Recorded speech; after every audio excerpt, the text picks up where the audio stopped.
Welcome back to my YouTube channel. This is going to be part 2 of my truck build in preparation for my trip across the United States. I'm going to go ahead and explain the exterior of the truck, but I have to finish a couple of interior things before I get started on that. So welcome back, and here we go. The next project was storage for under the platform. I found these underbed storage boxes at Home Depot and bought 2, and they fit perfect for the height of the platform and the depth.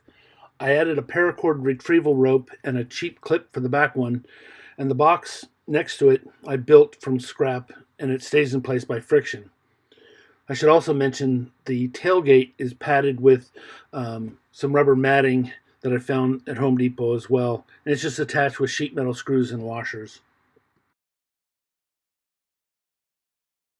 One last interior project was to add a rear sliding glass window to the cab. That way I could have access between the cab and the shell. I went ahead and got a junkyard sliding glass window for a good price, and it was in good condition, and had it professionally installed in order to have a good seal. You can see in this picture that the shell rear window folds down so you can have access to the cab. The first thing I added on the outside of the truck was the shell rack. It was added before the interior was done in order to attach the netting and shelves. The racks are from Vantech and they're moderately priced. They are heavy duty and can carry about 500 pounds on them. The square tubing made it necessary to build a fairing against wind resistance. I'll have more on that later.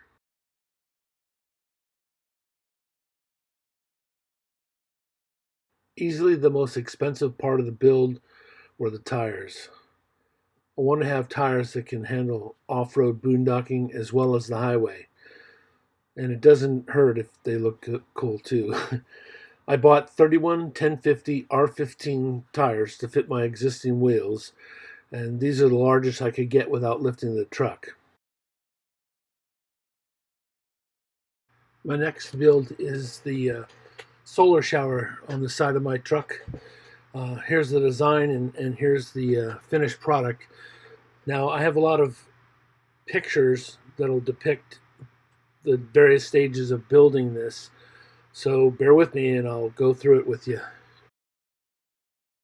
First I started with the pressure valve, the Schrader valve, installed it in the cap, just drilled out the round part and squeezed it in there and bolted it down. The cap screws into the T connector here with a nice watertight seal. The next part I did was the end cap with the valve. I just went ahead and drilled a big hole and screwed that valve into it. Had a nice tight fit, and then I used JB water weld to seal it on both sides. You can see the outside and then now the inside, in order to just give it a nice tight seal. So these are the parts: the T connector, the elbow, and the end cap, and then a small spacer. I assembled those all together and left it to dry, set it against the wall until it was time to install it on the truck. I used U-bolts and pipe strap to mount it on the edge of the rack underneath, because that'll keep it nice and flat on top of the rack. It'll hold fairly well. I'm going to replace those with 4-inch pipe strap that's solid and rigid, but I went ahead and went with this because it was available, and also because it's fairly strong. And in order to fill the solar shower, I set up this pressure pump that I just put my generator air compressor on and push the water up into it. There's another video on that. And here's another view of the completed project. Now, if you notice at the end, it has a downward elbow. That's in order for the water, when it's sitting level, to accumulate in the bottom, so that when you open the valve, it'll just pour out. I also spray painted it black in order to protect it from UV because this is ABS pipe, and ABS pipe is uh, susceptible to UV degradation. Um, so spray painting it with flat black paint gives it a carbon barrier against the UV light.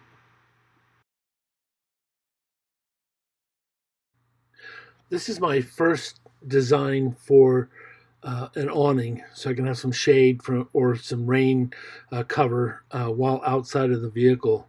Um, it didn't last long. I scrapped it pretty quickly.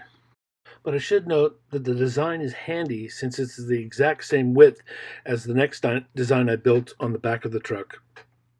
I can move my awning from the back to either side, and then later on, if I decide to go ahead and expand my awning, I'll have the ability to make a 360-degree awning around the entire truck using that design. It's lightweight, it's inexpensive to build. It uses a half-inch conduit. It's the same as my second design.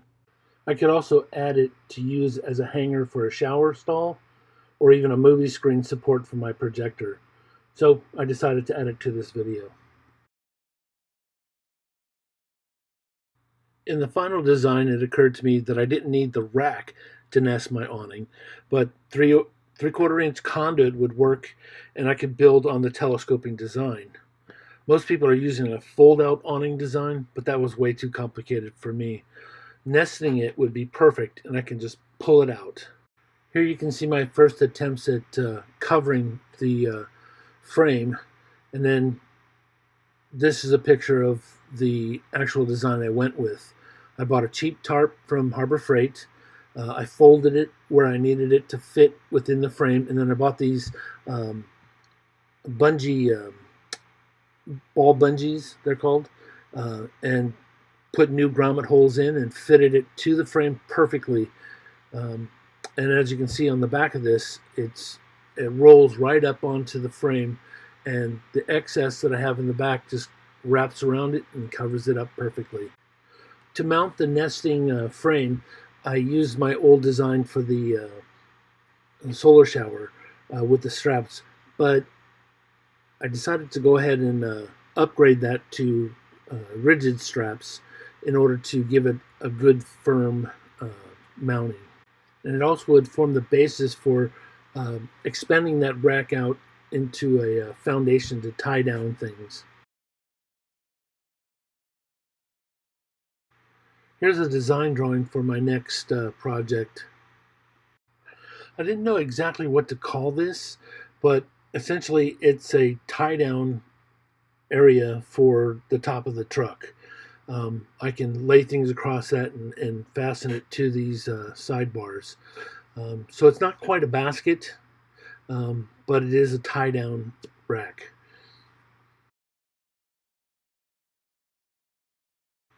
So building off of this final rack, I went ahead and repositioned the fairing so that it was attached to the front of the tie-down rack.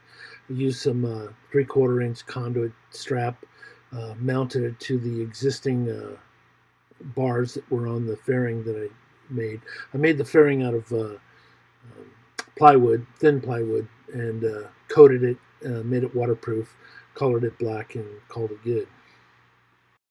To make everything safe, I decided to add these rubber end caps on the bolts on everything so that there'd be no brushing your knuckles against it and cutting your hands. It looks pretty nice and tidy. This next item, tow hooks, is a good idea if you're going to go boondocking off-road. Now my truck is a base model, so it didn't come with tow hooks, but it did come ready for them because the holes were pre-drilled, so that was a bonus.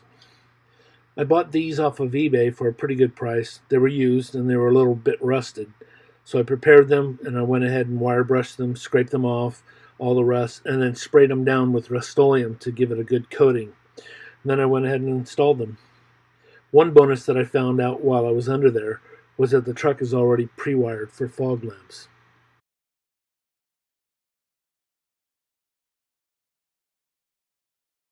I bought these solar lights that are rechargeable LEDs for the outside of the vehicle. as you can see on the one picture, they had suction cups that stick to the side of the vehicle, and this is what it looks like at night. Well, that's all for now for this video. I've probably got a dozen little things that I've done to the vehicle that I can't remember right now. But these are the major elements that are going to get me through this trip. I do have one more modification that I'm going to make. I'm going to change the design of the e-scooter rack so that it's compact and sturdier. I really would like to take that scooter with me on the trip. I'll have to lock it up for security, but you know, that's just par for the course. Well, thank you so much for watching the video.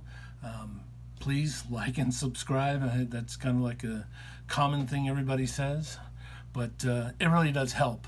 If I can get more subscribers, the message gets out, and I get to communicate some ideas and things that are on my heart. But that's up to you, but I do appreciate it. So long for now, and happy trails. God bless you, and have a great week.